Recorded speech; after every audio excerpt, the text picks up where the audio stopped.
Hello guys, let's solve today's Leetcode challenge.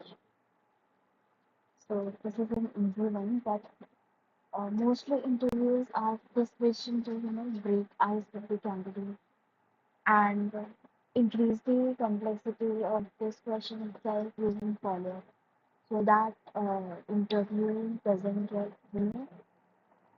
overwhelmed, as well as we can increase the complexity of such questions level by level, so that we can ask two, three, four follow-up questions.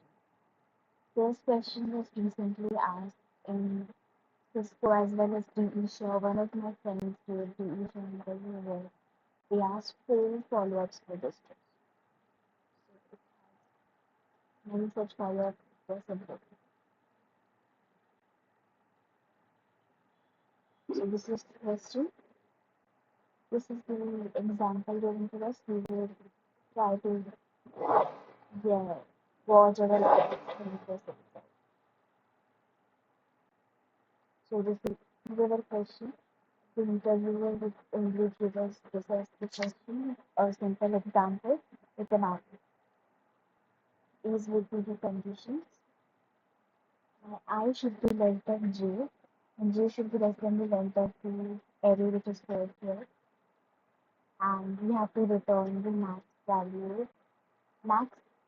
difference value of nums of j minus number 5 in the whole array. And if there is no nums of j greater than nums of I such that there is, suppose the array is in strictly decreasing order, so we won't have any nums of j greater than nums of I. So we have to return -1 in that. Now this would not be given directly from the interviewer. Like the interviewer would not mention this thing. We have to ask the interviewer that what if there is no nums of j which is greater than nums of I. But then the interviewer would give us the exact thing we have to return in that edge. This is called an edge.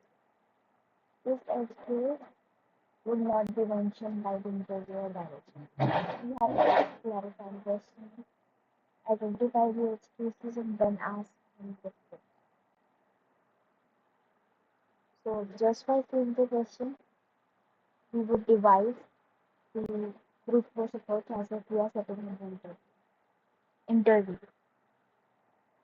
So my I can start from 0 as mentioned, and my J can start from I plus 1 as mentioned. So here, I would just iterate over all the I values from 0 to n and check for the J values ahead of that I value.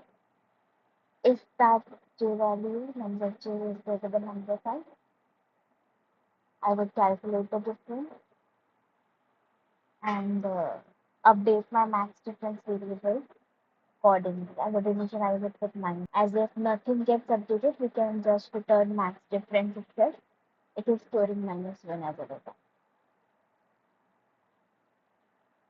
Now our I would be 1 as we are iterating up to n, which is 4 here. J would be 2 and 3. Again, J 2 and 3 is less than I, which is 7. So 2 and 3, 5 here. So we are not doing any. Again, for I equals to 2, j equals to 3, we're not doing any. Now I equals to 3 and j is out of bound. Both loops terminated. We would just return max difference after getting out of these two loops. Then complexity is of x, state complexity is of 1. Interviewer would not be satisfied. And by drawing it out, we can, see that we are doing this repeated work. Again and again, we're checking j values for every I ahead of it. So to eliminate this, we would just iterate over j values from 1 to n.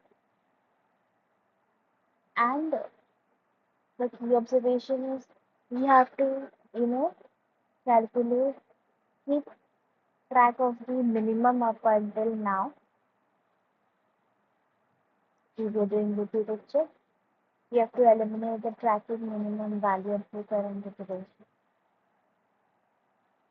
So that whatever, if in case in future we get a j value greater, and if we have the minimum value inside a variable up to that j point, we can easily calculate difference in max difference.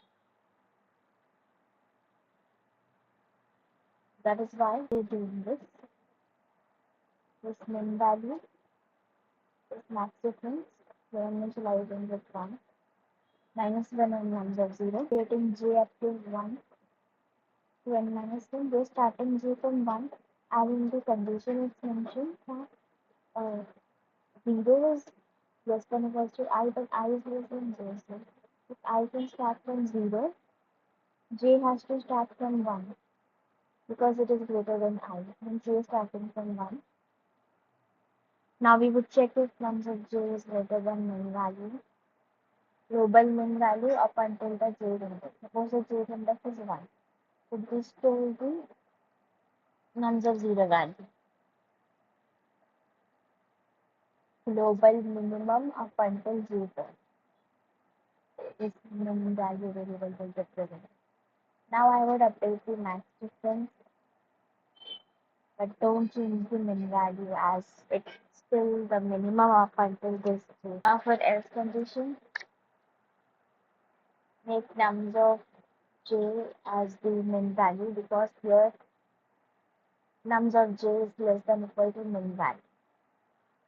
So either way it doesn't matter if in the equal to condition nums of j equal to min value. And later on we will return the max value whatever we get after updations. This would be our answer. So here we are eliminating the repeated checks by smartly keeping track of the minimum global minimum value. You can even solve it using stat, but I don't think that it's that good to solve this in stat based approach. I didn't find it quite intuitive. I found this approach more intuitive. So this was it for today. I have posted the solution link in the description where you can find the exact code for this problem in C++, Java, as well as Python, whichever language you like. You can see the solution code from the description. And yeah, that's it for today. Please like, subscribe, and comment. Let's meet tomorrow.